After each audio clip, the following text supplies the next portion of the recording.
Hi guys, it's Kelly here and I'm back with another video. Today's video is featuring some products from My Favorite Things, including this cute little puppy dog set, which is the main focus. We are using You Make My Tail Wag, the Spring Songbird, and then we're also using a couple of different stencils.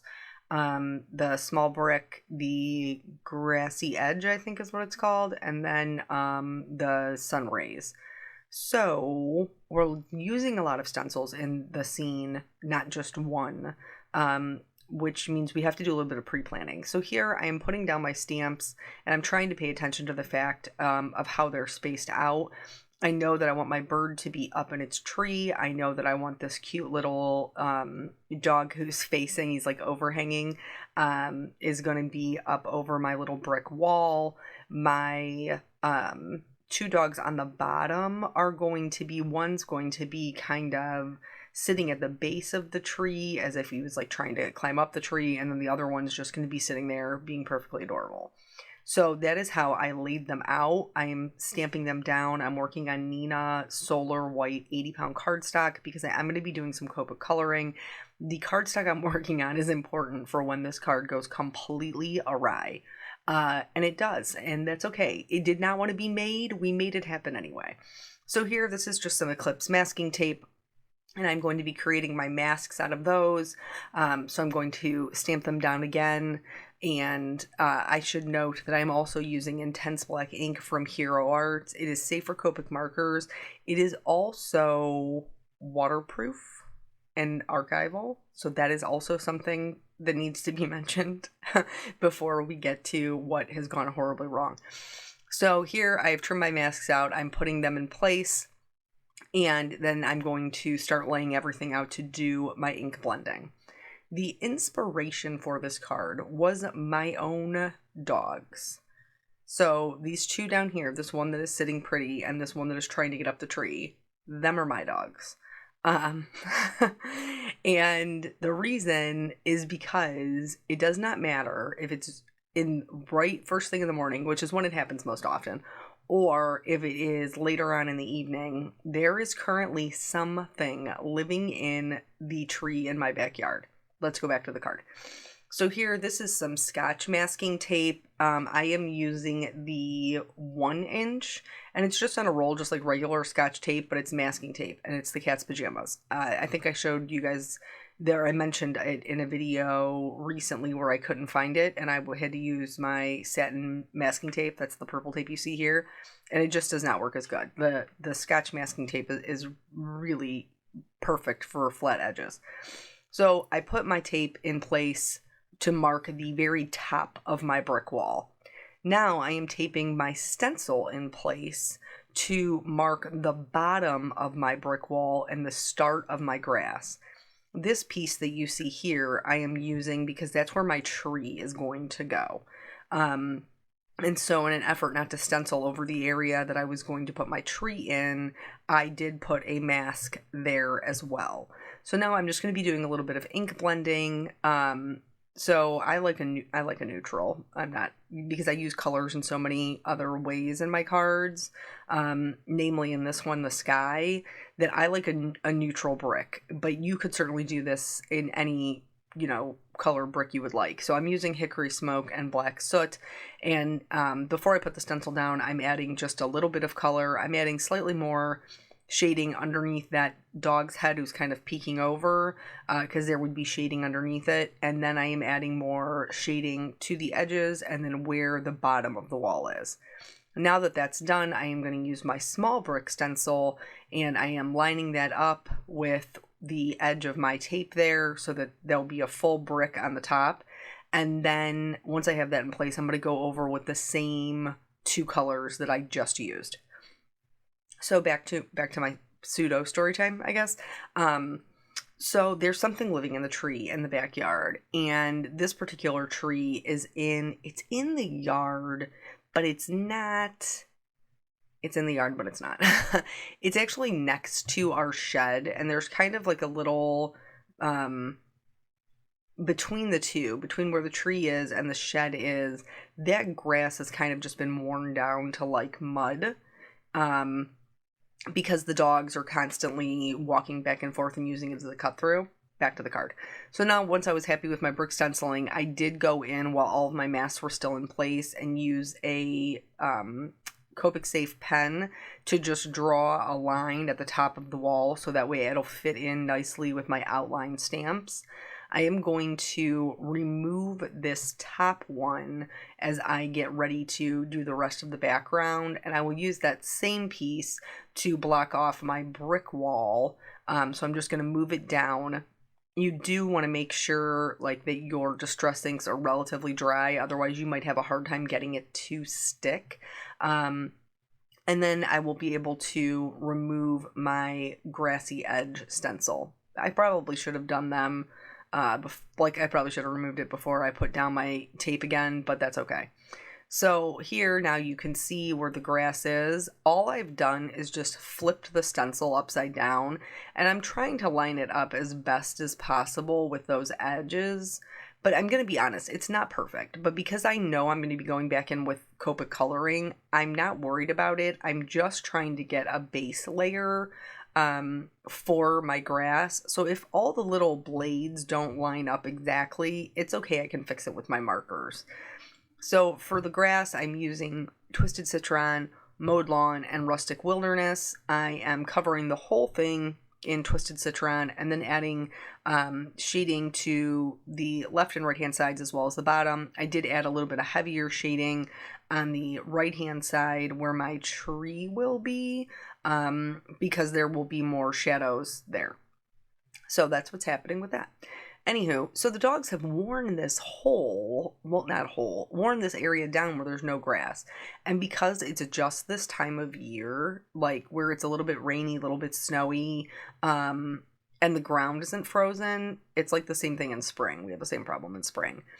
Whatever is living in this tree, and I don't know if it's birds, I don't know if it's a squirrel or what it is, but Molly isn't so interested in it, hence the dog that's just sitting there being adorable.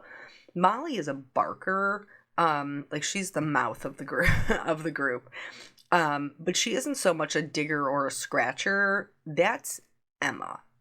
I will eat anything, chew anything, scratch, claw, what run around the yard like a crazy person. That's Emma. So here, you saw the colors that I picked. I'm using a mustard seed, a saltwater taffy, a salty ocean, and mermaid lagoon. The first mistake that I made, there's a lot of mistakes coming up all in the sky. The first mistake that I made was choosing this saltwater taffy. It is a beautiful like pinkish red color, but it is a hair too orange to blend nicely into my blue. It just doesn't. It makes a little bit of a brown. So that's my first tip, is maybe don't use those two colors next to each other without a buffer.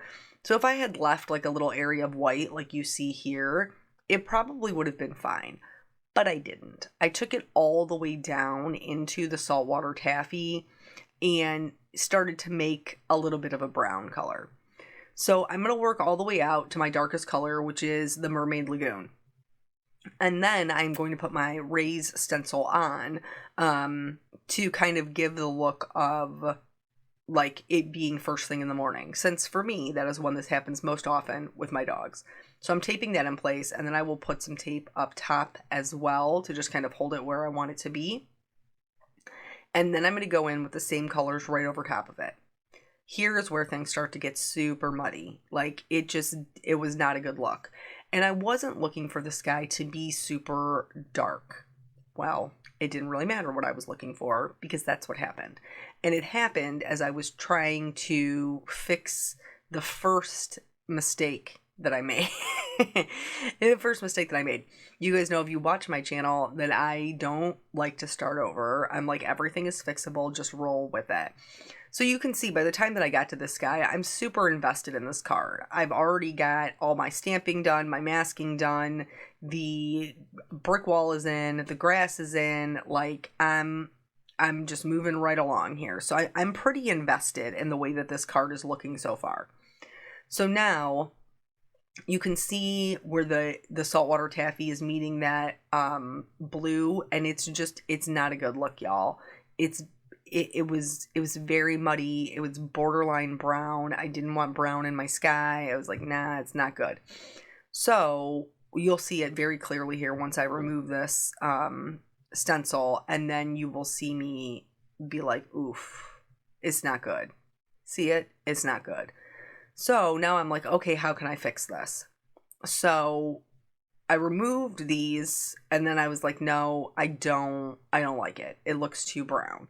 The other thing that I already knew that I didn't really love is that the color difference. Like it was just too much going on in the sky. So now I decided how I'm going to fix the brown is I'm going to go back in with a truer pink. So I went back in with picked raspberry. I put down my little bit of mustard seed, went back in with picked raspberry right over the salty ocean in the hopes of that purple kind of covering up the brown that I had created.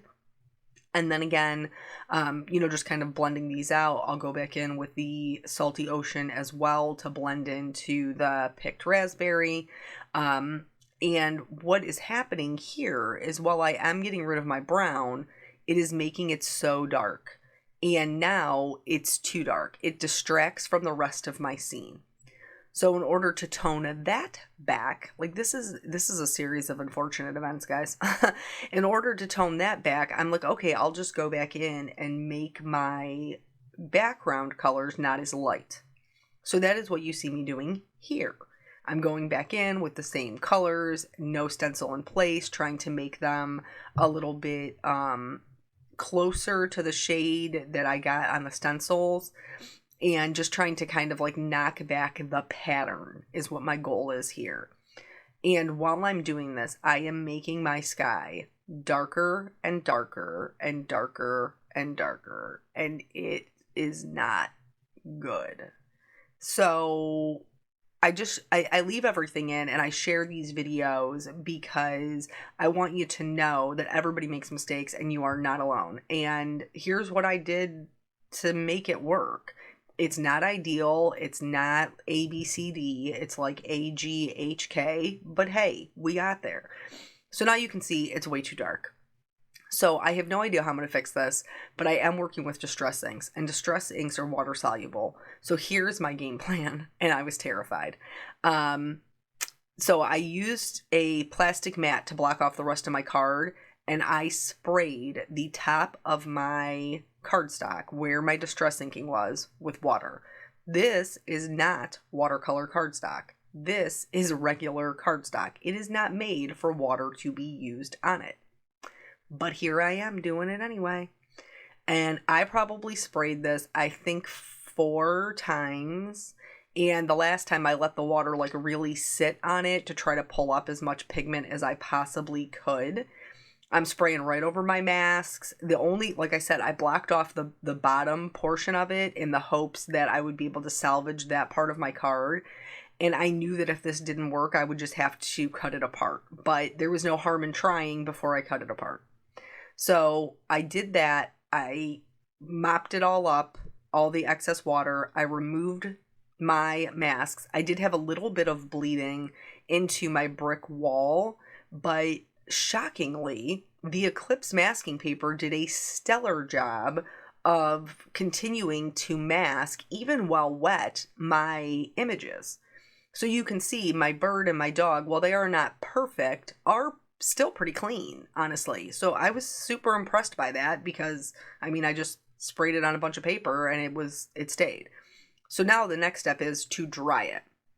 Everything is darker when it is wet, including distress inks. So I'm going to dry this down and see kind of what I am left with.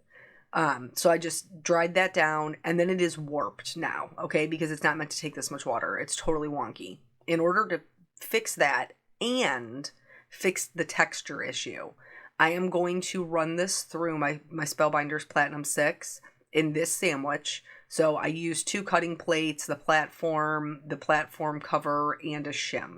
I did end up adding a cardstock shim as well.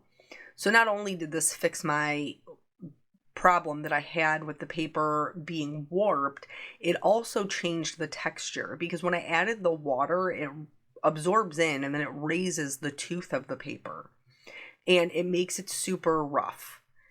In order to fix that and the warping, running it through my spellbinders a couple of times with the appropriate amount of pressure pushed the tooth of the cardstock back down, giving me a smooth surface to then continue creating the rest of my scene on. Is it as smooth as the rest of the cardstock? No. Is it 100% perfect in the warping? No. Is it 90%? Yeah. Yeah, it is. And I'm cool with that. So that's how I fixed my big, gigantic boo-boo.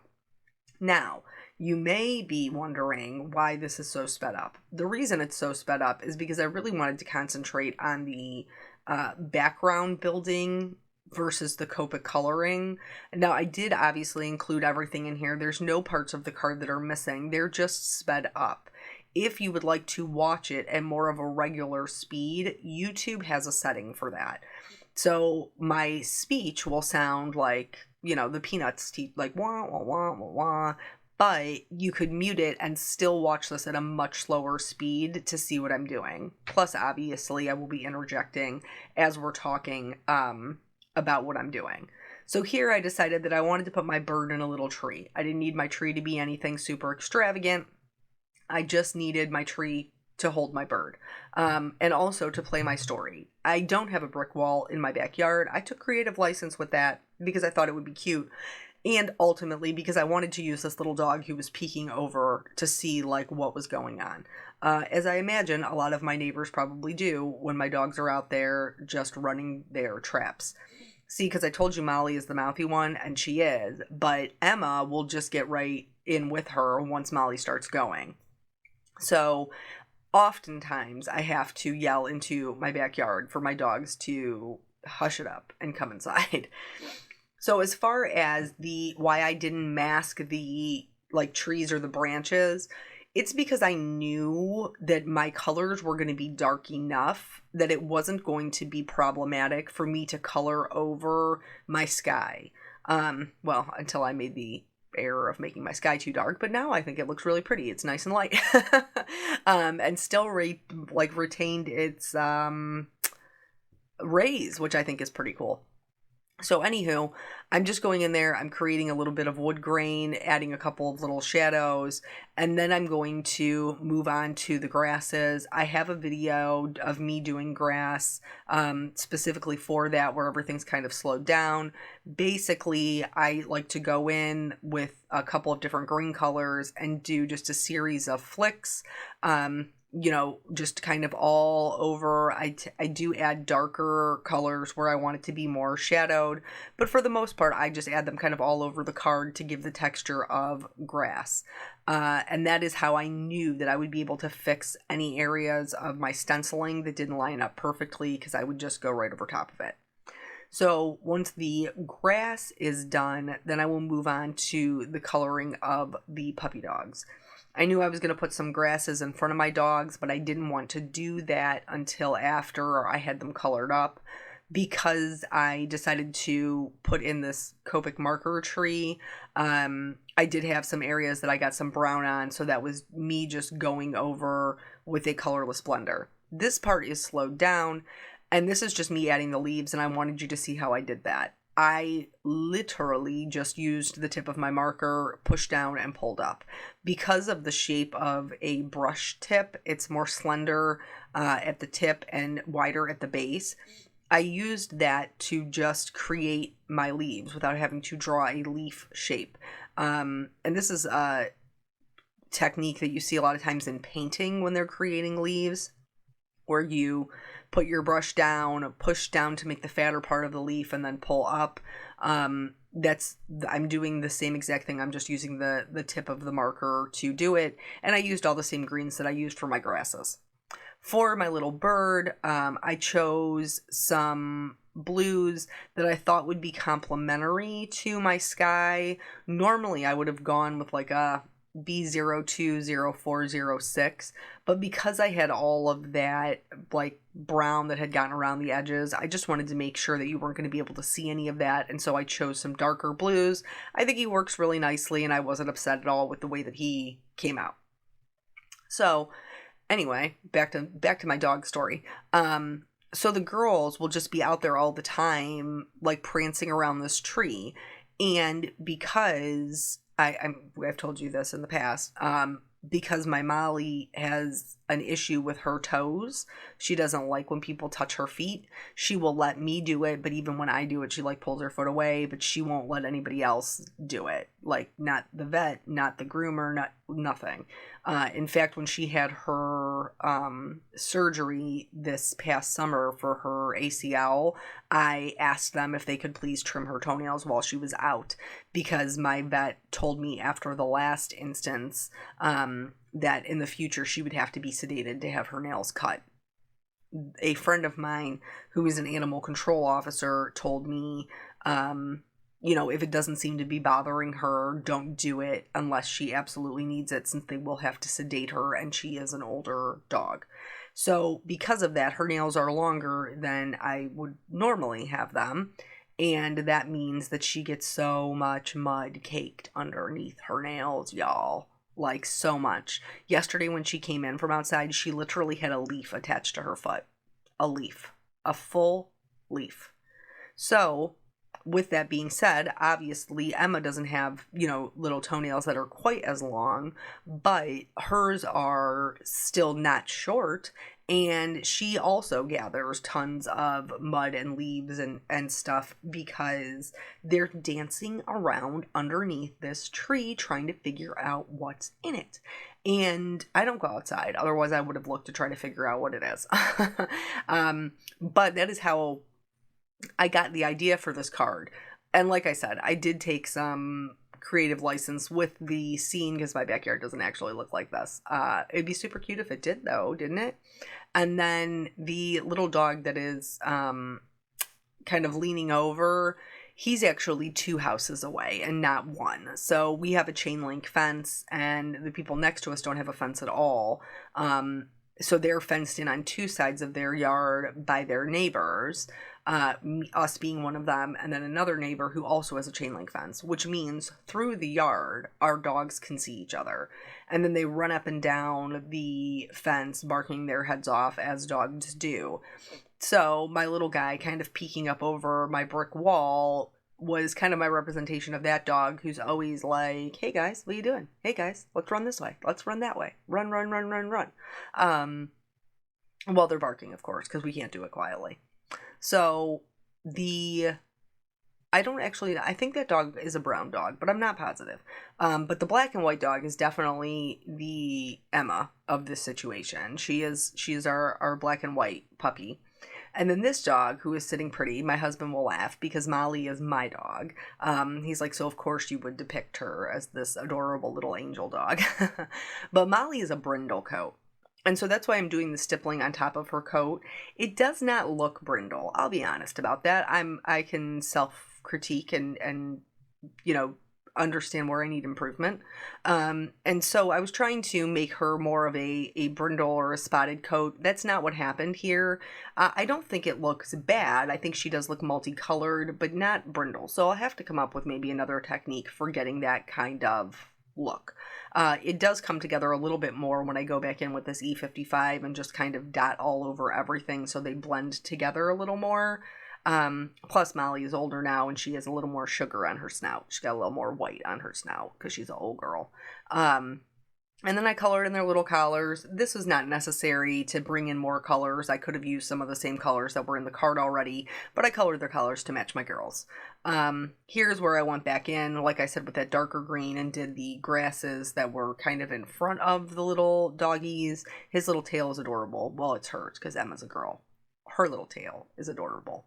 For the sentiment, I thought that this would be a super cute kind of encouragement card, but also really the sentiment had more to do with how this card treated me. And it says, sorry, you're having a rough day. Because, well, this card was a little bit rough to tackle, but we got it done. I failed to mention in all of my storytelling that this stamp set is part of the Wednesday Blitz deal today over at My Favorite Things. It's on sale for $9, and it's a good size stamp set. It's one of the taller ones. I wish I knew what that was. It's a 4x8. So it's a good size stamp set. If you have puppies, love puppies, there's also like a doghouse in it and a fire hydrant, a little dog bed, and some other dogs that I didn't even use. So anyway, super cute. With the sentiment, I'm going to use this to hide that little bit of bleeding I had. I could have tried to fix it with my markers, but I didn't even bother because I knew I was going to have to put a sentiment on this. So I just figured that would be a good place to put it. So then that way I wouldn't have any issues with that showing through. I did cut it in half so that it would fit in my card. Half-ish, 3/4, 2/3. It's not exactly in half. But nonetheless, that is the finished card. I hope you learned some techniques that you would like to try in your own card making. Thank you guys so much for joining me. I appreciate your time, and I will catch you on the next video. Bye.